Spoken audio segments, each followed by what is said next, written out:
It's my pleasure to be with you today to be able to introduce our first speakers. Khristaan Villela, Executive Director of the Museum of International Folk Art and Chair of Arts and Science for the New Mexico Department of Cultural Affairs. He will be speaking on the Alexander Girard Wing at Santa Fe's Museum of International Folk Art. Who, what, when, how, and why? That's a lot of questions. Please come right on up. Good morning, everyone. Can you hear me in the back? Yes, okay, great.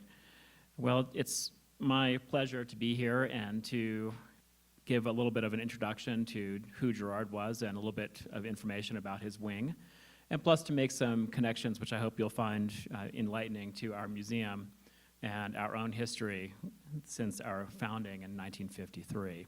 So we'll just take this, get started here. This is a Girard mind map that I made that I know you can see that really well in the back, right?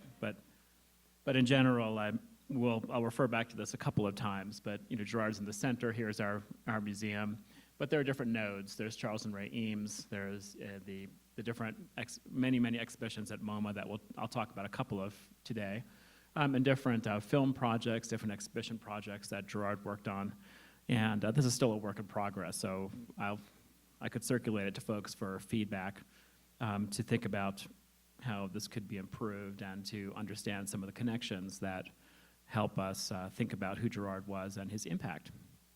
So who was Alexander Girard?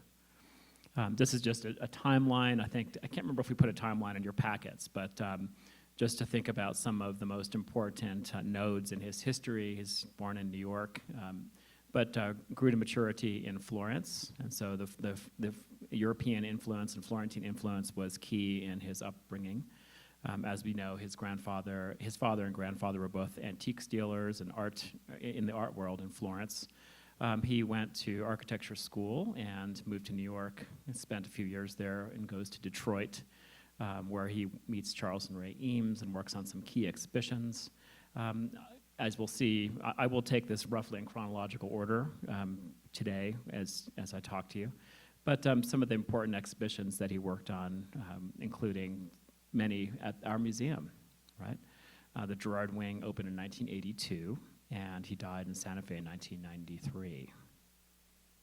So to think about who he was, and I obviously can't talk about all of his exhibitions, but I wanted to talk about just a few. I know this will come up in a couple of the other speakers' talks, but his exhibition in Detroit, which he completed about a decade or so after he moved to Detroit for Modern Living, was a compilation of thousands of objects that were designed by him and also by a whole team of notable designers. These are all people who you are familiar with, Nelson and Eames and many others. And they took over the Detroit Art Institute's auditorium, and they made a really interesting installation of these objects. I think Laura was just talking about this list phenomenon that with Girard, there's a kind of maximalist situation that we run into repeatedly where exhibitions must have at least 3,000 pieces in them. Or the Girard Wing, as you know, I don't have the exact number, but we say it's roughly 10,000 pieces. There were thousands in this exhibition as well, and in the For Modern Living. Here's a couple of installation views, and in this one we see Girard himself sitting in one of these chairs. I like this image on the right side. These are both from Life magazine, but because it shows that in all of these exhibitions where the latest coffee pots and chairs and industrial items are presented, Girard always snuck in some folk art pieces. So his attitude of what is contemporary good design always included handmade objects. And if you scan installation views for all of these exhibitions, you can sometimes see Swedish folk art objects, Mexican folk art objects, toys. They are always present in these exhibitions, and it gives you a little bit of a window into what his thinking was about the span of what could be considered good design.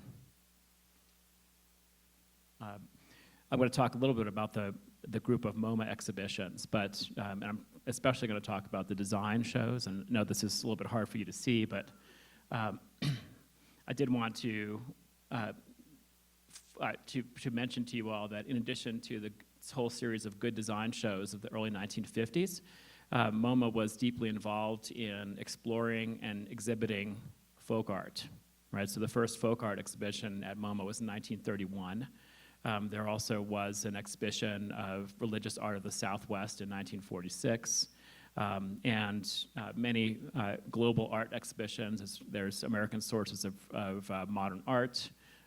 There was also an exhibition of art of the South Seas. Of course, the exhibition of Mexican art in 1940. So the Good Design shows, again, Girard was part of a number of these exhibitions. I'm not going to talk about all of them, but as I mentioned to you just a minute ago, in almost all of these exhibitions, we will see examples of folk art objects. So this is, it should also be mentioned as well that many of these early exhibitions had connection to commerce, and you could buy some of the things that were in the exhibition. So throughout his career, Girard was involved in the buying and selling and collecting of these objects, which is an interesting place for a designer to be involved in. He was also part of many textile design exhibitions at the Museum of Modern Art and elsewhere. We all know, I think some of you are going to talk about the Miller House in Columbus, Indiana, but this kind of attitude toward a complete vision for a space is something that we see as early as the Republic of Fife material. There's a whole section in the Vitra exhibition that you'll see that there's literally hundreds or even thousands of pieces that Girard put together that include money and game tokens and a language and maps and just from A to Z to imagine what a make-believe world might look like. This is another kind of make-believe world, right? At the Miller House in Columbus, Indiana, where he's controlling every aspect of our experience of the space. In the same way is the Alexander Girard wing at our museum, right? So this just, of course, Girard's best-known design work, I think, are the environmental enrichment panels. This is a slide that I think has all of them, and I don't believe most of them have not been re-released, but we have a few in our museum. It should be said also that not to be missed while you're visiting is a small exhibition that Laura put together that is downstairs. And take the elevator right outside the Vitra exhibition, and you'll see a show called Girard's Modern Folk that has a selection of folk art objects that our museum owns that are placed side by side with folk art. Girard designs placed side by side with folk art items that they are related to, or they may be related to. So you'll see textiles that Girard designed next to Mexican trees of life, or other textiles next to Navajo and South African beadwork pieces, right? So don't miss that. So what, when, and how for the Girard wing? So as Todd and Laura have mentioned, and as we'll hear, I think, in much more detail in Charlene's talk this afternoon, the Girard wing was intended to be a space in which he could explore his vision of folk art. And as it's been mentioned, the intent was that there would be minimal labels, and you would experience this as Girard himself experienced it. So he controlled every aspect of the view shed inside the space. He wanted a simple industrial space that was, in 1982, very unusual to have a museum installation that looked like this. He controlled every color, every texture, every wood treatment in the wing, and created the dioramas by hand, right? And he placed every single object in the space. And as we'll hear later, the intent was that this would never be changed. As I said, also minimal labels in the space as well. So when we think about what the Girard wing is, I mean, it really is an artist installation, and I have this slide which is an image from Fred Wilson's Mind the Museum project, which he did in 1992 at the Maryland Historical Society. And for this exhibition, Wilson was given free rein to reconfigure the Maryland Historical Society's collections in Baltimore. And so, for example, the beautiful silver work that's in this case, after Wilson had at it, he added those slave shackles that are in the front of this display. And so again, a kind of radical recontextualization of the museum collection and thinking about the whole role of authority. This project from '92 is usually thought of as one of the early examples of institutional critique. However, it's also an example of an artist installation. So remember that since the Gerard Wing opened in 1982, we're well in advance of that. So that's an important fact to keep in mind, that no matter what the Gerard Wing is, it's also an artist installation. Before that was a common practice in the museum world, right?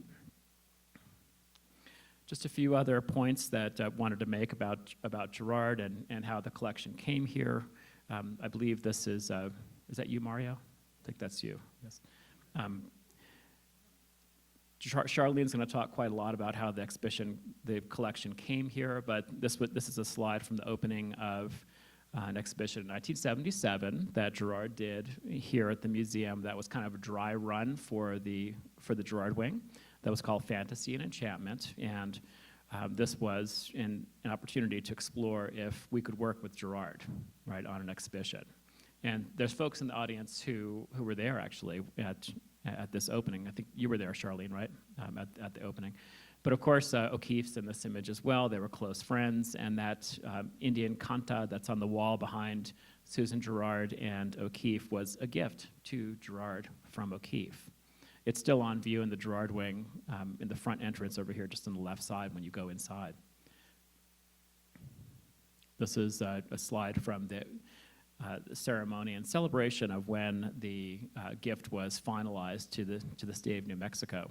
And again, we'll hear more about this, but in this image is some of our important museum figures. Paul Winkler is over here, who was deputy director at during this time period.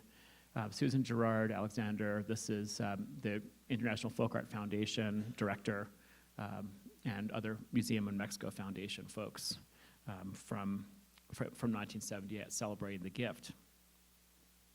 Now, the Girard gift of the Girard Foundation is over 100,000 pieces, and the question is, how do you get to 100,000 pieces in a collection? And I just went down to our Girard storage vault the other day and shot these images, and this is how you get to 100,000. So these are just a handful of the Mexican drawers, and you see, these are tops, and I think those are yo-yos too. But when you open these drawers of miniatures, there are 300 tiny Mexican copper pots, right, or 500 little glass things from glass jars from Puebla, or items of tortoise shell from Mexico. There's even entire cases of Day of the Dead bread, smell terrible, and bread that Girard himself baked, and that we have. Also large containers of chopsticks and dog toys. So it's really something else. I mean, there is also the excellent examples of the most beautiful folk art collected between roughly 1940s and 1970s. I mean, as you saw in that timeline, Girard and Susan went to Mexico on a belated honeymoon in the late 1930s and came back with a carload of folk art, and that was the beginning of the great collection, right? He had bought some folk art pieces earlier, but that Mexico trip was the beginning of a process that ended with the Gerard Wing, right? This is another view into the one of the central Mexican bays down in the collection storage vault, and you see lots of trees of life over here on the right side, and other figures. And there's at least a dozen of these Mexican bays downstairs, right? So this is how you get to 100,000.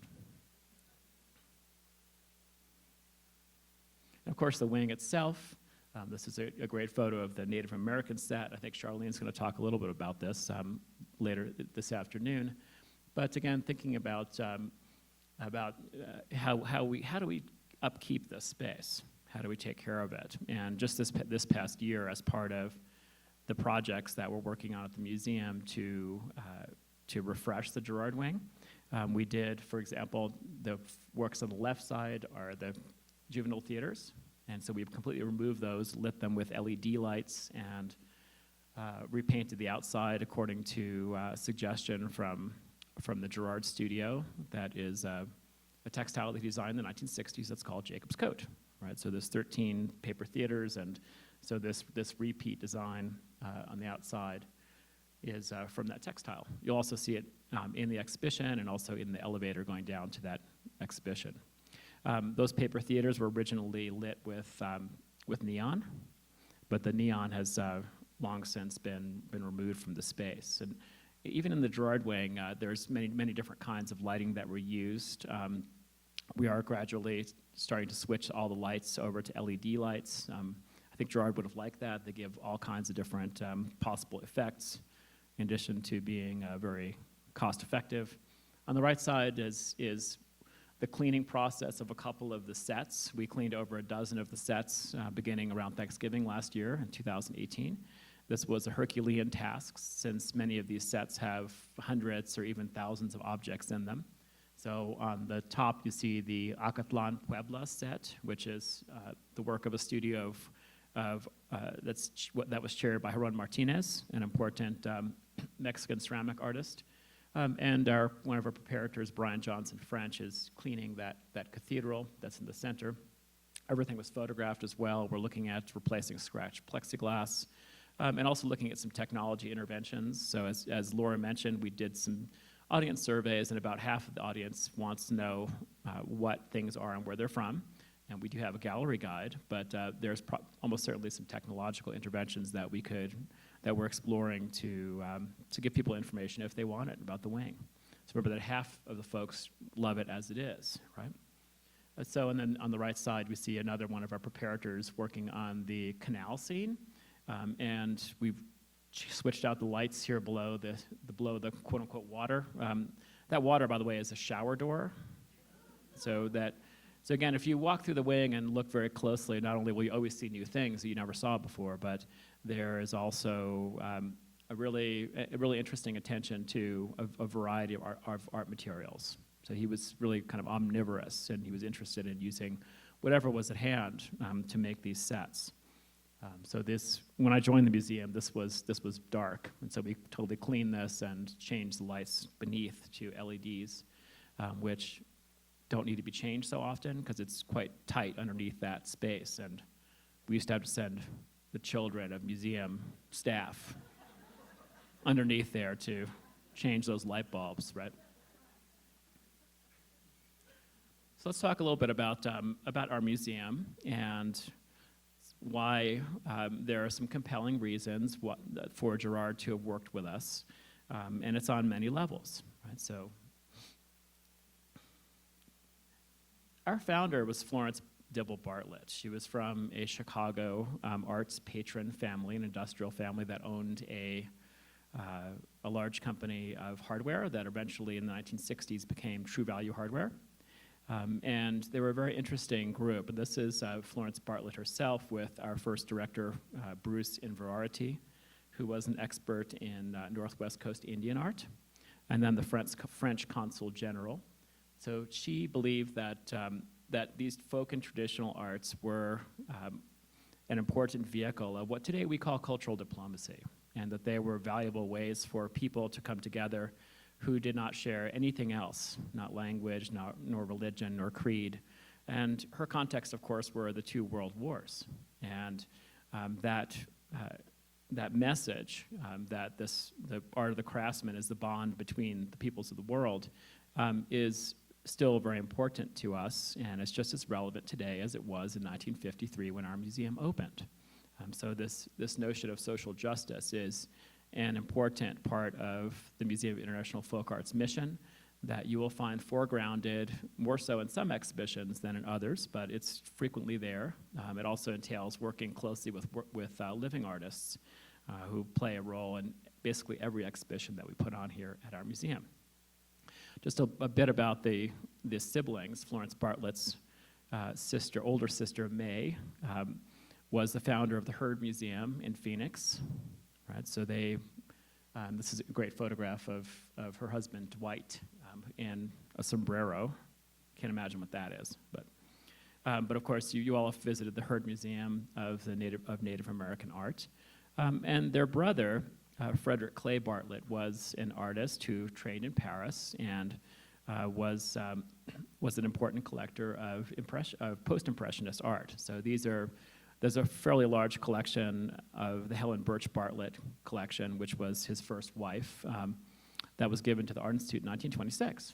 And if you know your art history, you know that these are some of the most important paintings that are in the Art Institute and are right at the top of everyone's list of the must-see. And they're hanging today in the Bartlett Gallery. And there are significant footprints of the Bartlett family still in Chicago. There's a Bartlett Gymnasium at the University of Chicago.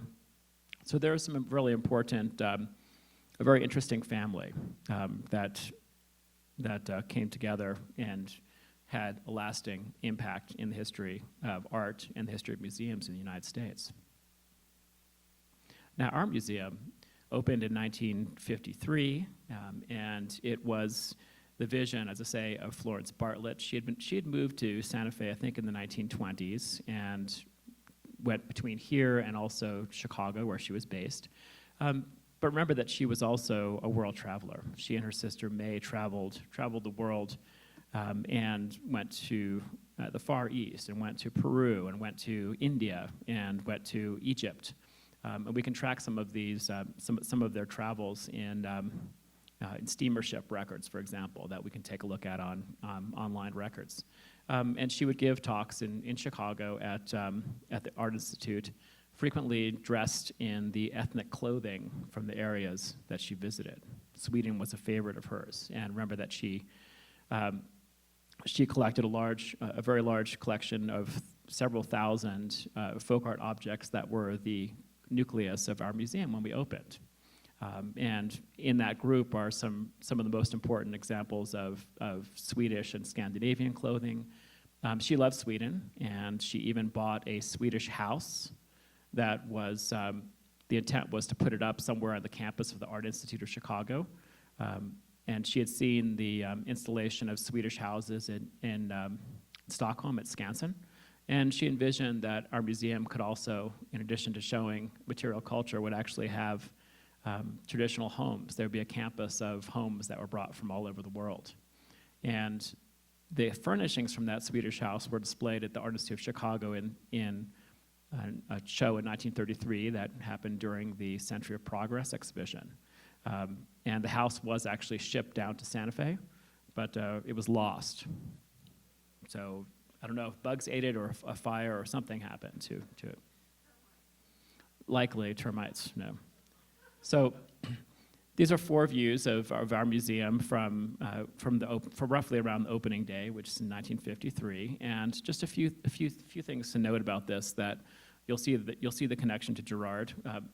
Want to point out also that the well-known 20th century photographer Laura Gilpin, who lived here in Santa Fe, she was kind of like our museum's in-house photographer. So the great archives of Laura Gilpin are at the Amon Carter Museum, and I think there's also a pretty good-sized archive at the Center for Creative Photography in Arizona, but we have a kind of unknown Gilpin archive of installation views. And so we see the different views of our museum, this auditorium where you're sitting in today, the library and the lounge. And this is a lounge that obviously no longer exists at our museum, but it was right outside where the entrance to this auditorium is. And those of you who know your mid-century modern furniture, you'll note some significant examples in this view. There's a couple of Eames tables here. There's some Jens Rysam chairs. These are still down in our furniture room, actually. So the reason for pointing this out is that it was Bartlett's idea that part of our branding from the very beginning was that everything would be as modern as possible. And in fact, the choice of the architecture of the museum as international style was the suggestion of the director of the Museum of Modern Art, René Darnencourt, who was on our advisory panel when we opened, and she advised Florence Bartlett that do not build this building in Santa Fe's Indian Pueblo revival style. right, which was, by the 1950s, ascendant as the dominant style for Santa Fe architecture, right? So she hired a close friend of hers, John Gaw-Meem, to design this building. And remember that he and another architect named Isaac Rapp were really the originators of this Indian-Spanish colonial revival style architecture. Meem designed the Laboratory of Anthropology, which is right across the plaza, and many other buildings in Santa Fe in that revival style. This is one of his most uncharacteristic buildings, right? And one of the few examples of an international style building that still exists in Santa Fe, right? So it was important to what today we would call branding, that everything in the museum be ultra modern, to everything from the treatments in this room to the furniture that was in all of the offices, and we've tried to maintain that down to the present day, actually. Our first exhibition was one that was called a costume parade. I put the global in there, but it was a very unusual way of displaying these global costumes with custom mannequins and a very interesting rail with this gravel treatment that we see in this example. And this outfit is from Sweden, the one that you see in this image of the man who's doffing his hat, right? A couple of clippings from when we opened in 1953. This is from the Santa Fe, New Mexican. New York striptease show had a big role in plans of gallery. The only thing about that is the idea supposedly that this it's almost like a catwalk in a fashion show, was the idea for how the mannequins were to be shown, right? And this exhibition, I think, was on view at our museum for more than a decade. The so-called costume parade, and it was staged in this room before they installed it out in the gallery, our oldest part of the museum, which is the part that's under construction now, where if you come back in December, will be Japanese ghosts and demons, right? That's the Bartlett wing of our museum. I like this also. This is also from that same issue of the Santa Fe New Mexican from September 1953. There was a store here called the Center Line that sold modern furniture, and as I like to see this, where it says the Knoll furniture exhibited at the museum at MOIFA is available at Center Line, where you can buy all your favorites: Hans Wagner, Herman Miller, Eames, and Nelson and Girard, right? And so this was our museum from the very beginning was positioned as the most modern museum, one of the most modern buildings in Santa Fe, to show some of the most traditional art, right? And again, the message from MoMA director Darnancourt was that don't build in that historical style because it will compete with the art that you wish to show in the museum. This is a well-known Santa Fe printmaker and figure, Gustav Baumann. Some of you probably know his woodblock prints are very well known, and this is he's painting this quote from Florence Bartlett over our door. The art of the craftsman is a bond among the peoples of the world. Right, so that still can be found above the door of our museum. So let's talk about some of the background to why the Girard wing looks as it does. I know that some of the other speakers will go into some of these details in more specificity, but there's some things that interest me about the wing that I think you might find interesting as well. Here's Girard in his wing. Now, the first exhibition that I've been able to find of one of the earliest folk art, and certainly one of the earliest of Mexican folk art, I think this might be the earliest folk art exhibition, it was at the Egyptian Hall in London, and it was organized by a showman named William Bullock. And there were two shows that were kind of back to back, and one was called Ancient Mexico, and one was called Modern Mexico, and these were in 1824 and 1825.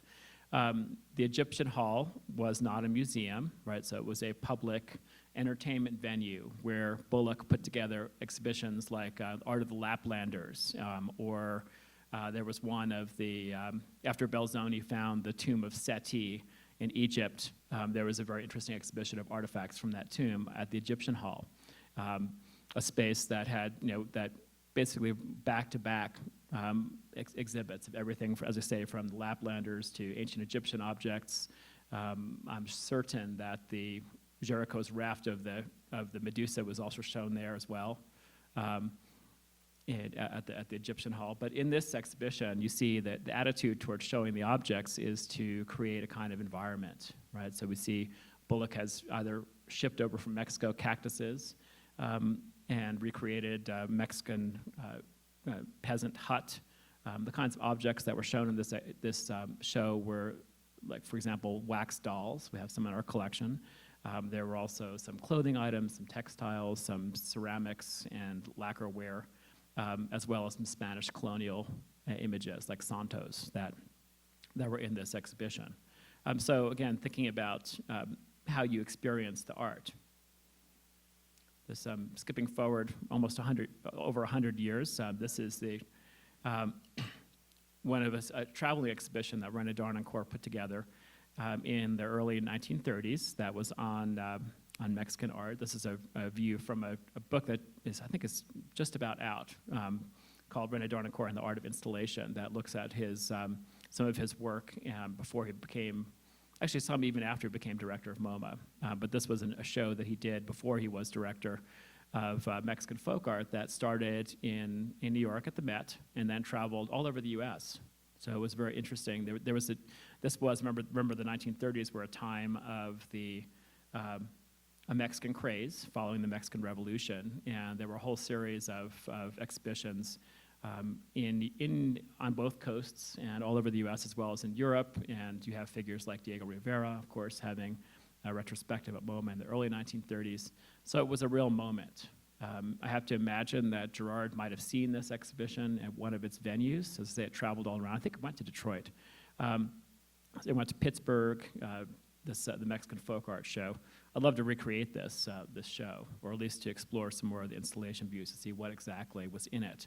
Remember that Darnancourt had started in the 1920s as a folk art picker in Mexico, working for a dealer named Fred Davis in Mexico, who sold everything from Tosco jewelry to folk art, to books, to all kinds of artifacts. So he started in that vein, and there's a whole series of really interesting connections between the Mexican muralists and Darnancourt and folk art as well. And I mean, he was the perfect person to put on our museum's founding council. Darnancourt was behind also 20 centuries of Mexican art. And we don't have much time to talk about the installation, the way he installed the art at MoMA, but just point out for your interest on the right side, how do you show Mexican masks? Right, so on the right side we have the Mexican masks, which are put up on these bamboo poles. There's some ancient West Mexican art, for example, like those Colima dogs that are shown in a whole display that has a lot of plants in it. And it was the same kind of installation attitude that he repeated for the Art of the Pacific exhibition that he worked on, as well as the Indian art exhibition that was in 1941. That was a landmark exhibition at MoMA that included Navajo sand painters. And remember that I think we'll probably hear in Ira's talk a little bit more about the input from living artists, but there were actual artists demonstrating the dry paintings at MoMA in 41. And even if we turn the clock way back to the 1820s, you have Bullock, who brought some Mexican folks to be on display at his Modern Mexico exhibition, right? This is an attitude that we'll see repeated again and again, as you know, at the phenomenon of World's Fairs and this kind of public entertainment that is related to Girard and to the Girard wing. I like this view also, that was also from the book that has Indian art for modern living. This is 1941, so it's almost a decade before Girard's For Modern Living exhibition in Detroit. And this is Darnancourt telling us how it is that we can live with modern furniture and Native American art. Right? This is exactly Girard's wheelhouse. I mean, he's very interested. If you look at, I'll show a photo of his house, and you'll see many in the exhibition, and you'll see the folk art and Navajo blankets and things that are right next to the most contemporary furniture that he and his colleagues designed. If we think again, why does the Girard wing look at it as it does? And the wing is an immersive space. And it is, his intent was to have the folk art coming at you from all directions, and even up, right? So when you go into the wing, look up and look at the colors that are up there. Look at the Peruvian hats. Look at the original Japanese transformers that he has hanging from the ceiling of the wing. So if he could have put in smell, I think he would have into the Girard wing. This is a slide from a beginning design class that Girard and Nelson and Eames designed in 1952 at the University of Georgia. That was called Art X. For this project, what they did is they exposed the students to photographs, to slide projectors, to film, motion picture, to all the different media. And so this is the, I'm just showing this to you because I want you to keep in mind that this attitude toward immersion and cultural experience was baked into Girard from the very beginning. And this is some of the background to our wing. Right? This is decades before our wing opened. Again, thinking again, this notion of the most modern displays with the most traditional art. Right? So there's the Swedish folk art, and I think there's some Native American pieces in the case that's in the back. If you look at some of the installation views for the Darnancourt shows in New York, you'll see also some really interesting and innovative mannequins. Right? There's the Indian Art Exhibition in 1941 had a number of clothing items from different native tribes, and they're shown on some very interesting mannequins. As I say, these were custom made. Girard worked on, as we talked about a minute ago, on several shows, and as both a designer and also as an artist who was on the checklist at MoMA.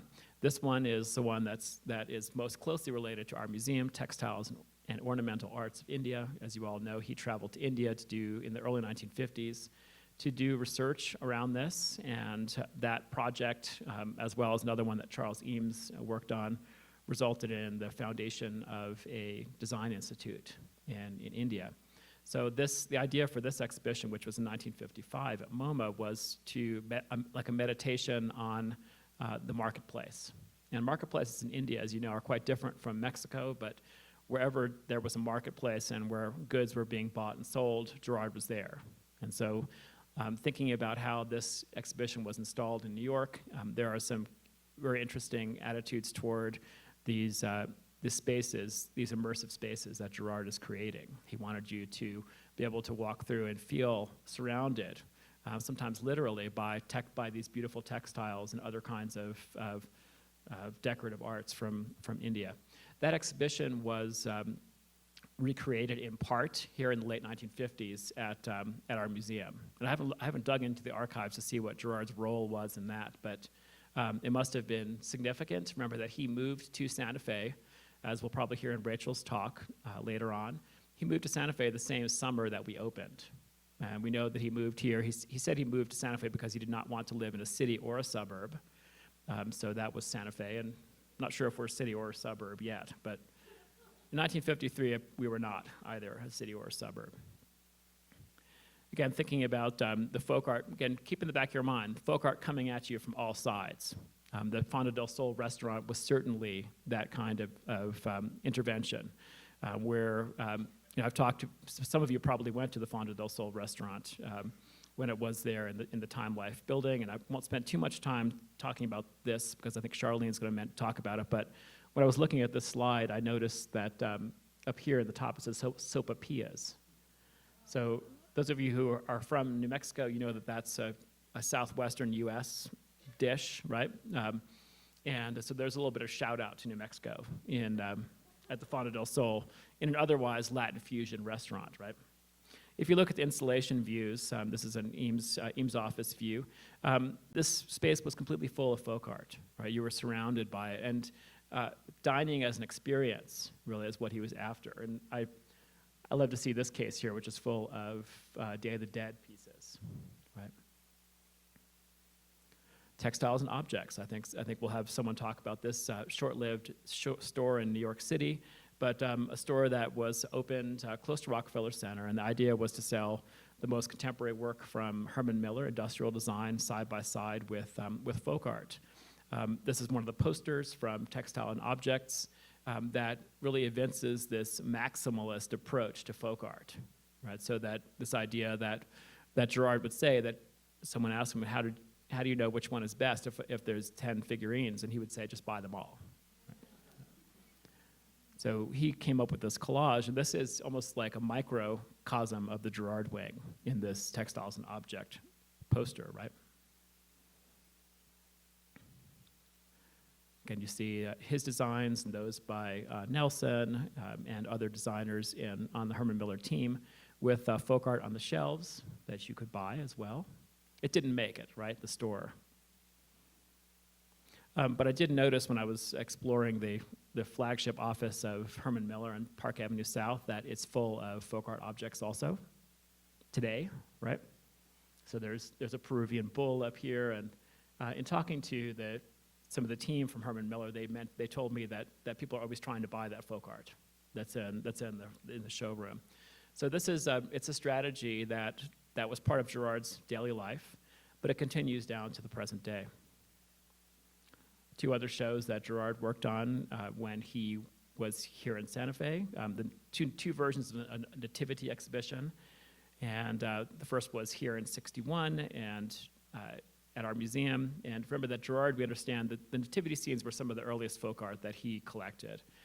This exhibition was later packaged for travel to the Nelson Atkins Museum in 1962 and '63, and you will still see many examples of nativities on view in the Girard wing. It's one of his favorites.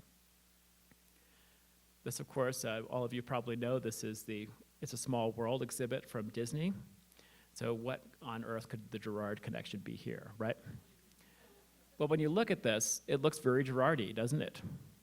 Right? It's really something else. And this now exists in, I believe, all the Disney properties. It's a Small World exhibit. But it debuted at the New York World's Fair in 1964 in the UNICEF Pavilion, sponsored by Pepsi, right? And the designer was, the head of the design team at Disney at that time was Mary Blair.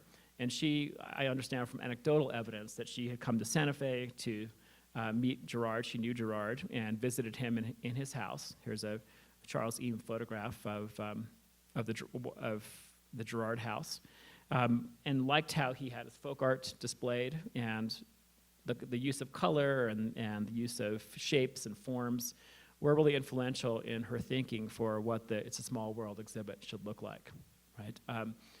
And Girard must have gone to this. Remember that right across from, walking distance across from this, from the It's a Small World exhibit was the IBM egg that Charles Eames designed, which was also a kind of immersive space.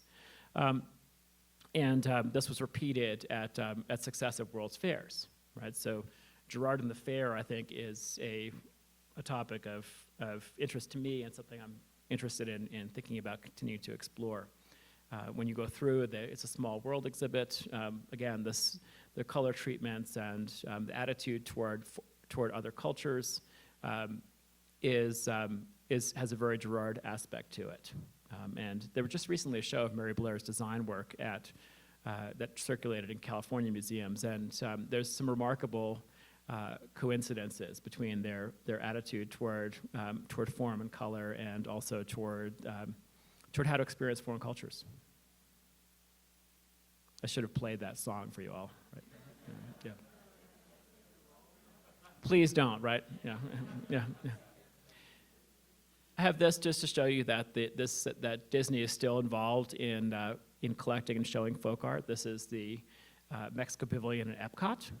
That is an exhibition they put up a couple years ago. That's to promote the Coco movie. And as part of this, they actually bought and commissioned some major folk art pieces. So these are 15-foot high papier-mâché skeleton figures from some of the titans of Mexico papier-mâché folk art, the Linares family. So this bridal couple and also the cat and the dog are centerpieces of this exhibition. So you can go check it out next time you're in Florida. Of course, the Braniff Airlines, another major intervention of Girard. As we heard earlier, There are a little over 14,000 pieces of design work that Girard and the team from Braniff were involved in designing. If you look at the image on the right side is part of the End of the Plane ad campaign from the mid-1960s. You see that there are lots of folk on the wing of the plane, right? So in folk art, we always have to ask, who are the folk, right? And do they live in cities? Do they live in the countryside? But in this case, they live on the wing of the Braniff Airlines, right? The VIP lounges at Braniff were populated by important folk art pieces that Girard designed, and I know Dr. Obnisky is here, but I like this quote that you had, that folk art infiltrating corporate identity, right? So it's almost like a subversive attitude that folk art's going to get in there. We just can't keep it out, right? But so there's bright color involved, and even in the dorm where the flight attendants lived in Dallas, they would not leave them alone. They just had to put more piñatas and trees of life and things so they would know that folk art was part of the Braniff brand, right? Hemisphere, 1968. Some of you, I think I've met people recently, I think there's some here who went to Hemisphere, but this was one of the main attractions, an installation of just over 13,500 folk art objects that were arranged in dioramas that were a kind of dry run for the Girard wing. And many of our dioramas in the wing are related to dioramas that were on display in San Antonio. Some of Girard's key themes were deployed on the outside of the building: the snake, the sun, the moon, as was the bright color. And this was, as I say, one of the great attractions at the fair. Remember that Eames also did another IBM pavilion at this fair as well. So there was this connection to Girard and public entertainment was a significant piece of the Girard puzzle that we're still working on unraveling. This display that is in our wing, the Mexican kitchen set, which has hundreds of miniatures, was also at the San Antonio Fair, right? And many of the other sets were, but in somewhat modified form. They were kind of reconfigured for the Girard wing itself. This is my last image. I just wanted to end with three stills from three of the Charles and Ray Eames films. We have Toccata for Toy Trains in 1957, Tops in 69, and The Day of the Dead in Mexico from 57. And if you look at the poster for The Day of the Dead in Mexico, you will see that it says, the Museum of International Folk Art presents. Right, so we were closely involved in all of these projects in one way or the other. Girard and Susan Girard helped to collect some of the Day of the Dead objects and that were featured in the Day of the Dead film. Many of the trains that are shown in the film Toccata for Toy Trains are on display in the Girard wing, as I think are many of the tops that were in this film are examples that we have down in collection storage. I did just get, we just had a visit from the team at the newly founded Eames Institute, and they showed me some remarkable pictures of Charles and Ray Eames's folk art collection and toy collection, and they were in boxes that looked just like these. Hundreds and hundreds of boxes that are yet to be unpacked of folk art and toys. So that's a whole other very interesting avenue here. The films also, if you've seen them, and you can see them on the Eames Office YouTube channel, are a kind of immersive experience as well, a view down of their thoughts around folk art and about play and toys. I did understand that they were starting to work on a new film about boats, about toy boats, that Eames was interested in filming here at the museum when he died. Because Girard had approached our museum director at the time to say, could we film in your museum or use as staging for the boats film? So that never happened. But these films are usually thought of as in a whole different context. But they are a very important part of the story of our museum and of the Girard wing. So I hope that you have, this has been a very brief introduction to Girard and his work, and also some things that I find interesting as an art historian. So thank you, and I'm open for any questions you might have. Yeah. Okay, great. Yes? So I was just standing with you admiring how beautiful the juvenile theater looks, literally yesterday. But I am questioning the desire to change the color palette, because in the gallery, is it not true that we have tried to stay completely true to the color palette that Sandro did? Yes, interesting question. We have a division of opinion about the paper theaters, the colors. The earlier colors the earlier colors are more pastel colors, and they look almost like the colors from the old Candy Nico wafers. And it's unclear to us whether those were the original Girard colors. There are some folks who remember that those were all painted white, and others who remember that those were painted in these colors. So that was the decision, because many folks have come through. I think Corey and Alashal have said that that really is not Girard's palette. Those more pastel colors, right? So this. Absolutely, yes. Those are all custom colors also that our team has been beginning to try and color match to repaint. Yeah. I did want to say also that the Girard wing is like Meow Wolf, right? Some of you have been to Meow Wolf, but it's like Meow Wolf circa 1960, right? So it's the immersive experience, but from an earlier generation. And there is context there, right, at the Girard wing, but it's a kind of mid-century modern context. It's not a context that's related to our mission as a museum to tell stories about the original culture context, right? This is my last image of some models. We had an Acris slideshow, Acris fashion show here at the museum last year with the Girard-inspired spring fashion line from Acris. So yeah, there was another question? Yeah, in your view, it seems that this was a huge new acquisition for the museum. Did it kind of know what it was getting into? That's serious, or did it sort of jump off the high board? I think I'll defer that question to Charlene, who was here. So she'll talk about that later, I think. Yeah, thanks. Yes.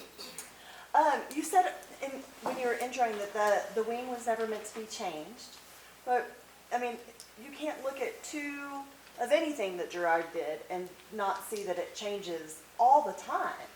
There's no two pictures in the same year that look the same, right? So that it seems like it's sort of counter. So how do y'all reconcile that? Well, with our new interest in refreshing the wing, there are some objects that need to be replaced. So for example, we on our to-do list is to find Portuguese, Polish, and Mexican paper flower artists who can remake the paper flowers that are in the wing. So, or also a kind of fan favorite in the wing are the 13 Navajo flag weavings.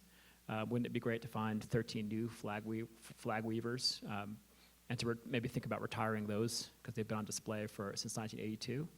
So it's an issue. I think that if Girard were here today, he would want us to replace objects that were worn out because it detracts from your experience of the space, right? Yeah. Remember, there's thousands more down below, right? There's 90,000 more Girard pieces. So in many cases, there are comparable objects. Yeah, yeah. Yes? Do you happen to know if Girard's ever visited the Eames in their house in California? Absolutely, yes. And the Eames were very frequent visitors here, yes. Absolutely. Thank you.